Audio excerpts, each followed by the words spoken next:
chosen ones, empaths, and all of the authentic, genuine souls out there that might not identify as a chosen one or empath just yet. Many of you underestimate the impact that you had on the life of the narcissist in your life. Many of you underestimate your impact. And you just got to think, you know how you are. You know how genuine you are. You know how truthful you are. You know how loyal you are. You don't think you're perfect, and I'm not saying that you're perfect, but you know you have good qualities about yourself. Now imagine you had someone in your life that was like you. I know you thought you did. I know you thought you did with this narcissist that was involved in your life. You thought there was someone that was similar to you and all of that. Part them aside for a moment. I'm talking someone like you. Because you know what you are. You're in your mind, you're in your heart, you're in your soul. And you know you don't try to deceive people. You don't try to get one up on people. You're humble. And you're good company to be around. Now, if you had someone like that in your life, it's rare. It's rare to come across. You know how populated this world is with toxic individuals and narcissists. So if you actually had someone that was like you, that was genuine, not just mirroring you, pretending to be like you, but someone who was genuinely like you could trust them. You could rely on them. You could count on them. Okay? And this is the thing. These narcissists, a lot of why you do underestimate your value and your worth is because of the way they treated you. Through the devaluation, through the manipulation, through the deviancy, through the cheating, through the lying. A lot of that you take as a reflection of you, when really their bad treatment towards you is a reflection of them. You don't need to let that be a reflection of you. That's not something you done wrong. That's not something that's not a reflection of you, is as basic as I can put it. It's not a reflection of you. It's a reflection of them. And it shows that they're not worthy. You see? So you have to understand, like I was explaining, imagine you had someone in your life. Now, it's a bit different. If you had someone in your life that was like yourself, genuine, decent person, and you treated them badly, you'd feel bad about that. You'd feel guilty. You'd feel wrong. You may apologize. You'll try and make amends. That's what an authentic person would do. But the difference with the narcissist is the narcissist that is involved in your life, when they were with you in the relationship throughout the duration, throughout the whole entirety of the relationship, they believed these positive qualities that you possessed were down to their own doing, through their manipulation. And they believed that they were bringing this out of you through their deviant behavior. They believed that they were being able to get this supply out of you by deceiving you, by tricking you, when really it was just because you were a decent person and that's how you treat people. But so, like I said, you would probably feel guilty. You'd try and make amends with someone who was similar to yourself, a good person, if you've done them wrong. The narcissist that was involved in your life is missing you based on your supply source. They're not feeling guilt about the way they treated you. They might think in their heads they could have handled it a different way. They might be prone to thinking of if, buts, and maybes. If they could have done this, should they have done that, they could have done this, and they'll think about different strategies they could have done. But they're not gonna feel ultimately bad or guilty for the way they treated you.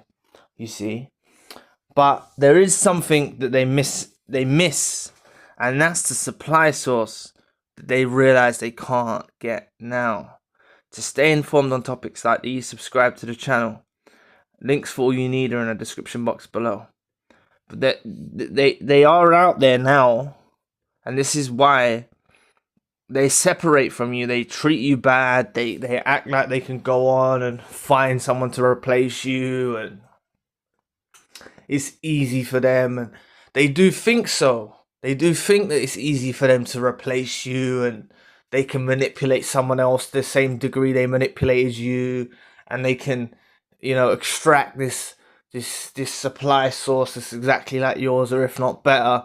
That's what they're conditioned to believe in, until they get out there and they try this strategy with other supplies. And it's when they get out there and they try this strategy with other supplies, that's when they realize they can't extract the same potency of supply that they got from you. And that's what leaves them starting to feel pain, starting to feel, if they discarded you, they'll go through dumper's remorse, self-absorbed remorse, not a remorse like an authentic person would go through, but a self-absorbed remorse, almost feeling like what they're missing out on. You see, they're upset because they're missing out on being around you, so they'll feel a self-absorbed remorse towards you if they discarded you, for example. But even if they didn't discard you, they'll be out there and they'll be realizing they can't find a supply source with other supplies. Now, I know it's hard for a lot of you to believe this, and if you really think that the narcissist can just forget about you, can just go on to someone else, they don't care, I think that's based down to your value. And it's not your fault if you think that way. I'm not trying to criticize you. I'm not trying to knock you down. If you think that the narcissist is happy, they're loving life, I think that many of you take it at surface level. You see them smiling in a photo. You see them walking down the street with the new supply. You see them going on a holiday, and you take all of these things like this is them being happy. But you have to understand the narcissist was a miserable sack of shit. Even when they was with you, they was a miserable sack of shit. They was. They're fucking... sorry for my language, but they're miserable. They're unstable. They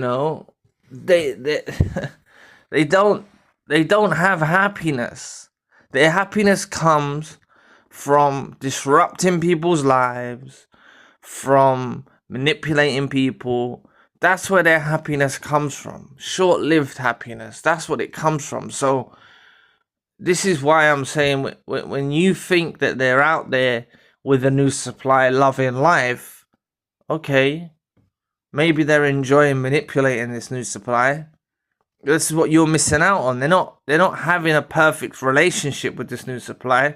They're manipulating them the same way they tried to manipulate you. They're deceiving them. They're gaslighting them. They're devaluing them. They're trying all these things.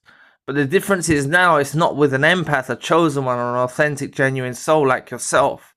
It's going to be with another narcissist or another toxic individual. That's who they're doing it to now. So this toxic individual that their new supplier they're with, or narcissist, is manipulating them back. And eventually they'll get an epiphany or a realization that they are with another narcissist, or they are with another toxic individual. And that's when they'll feel the absence of your loss. You see?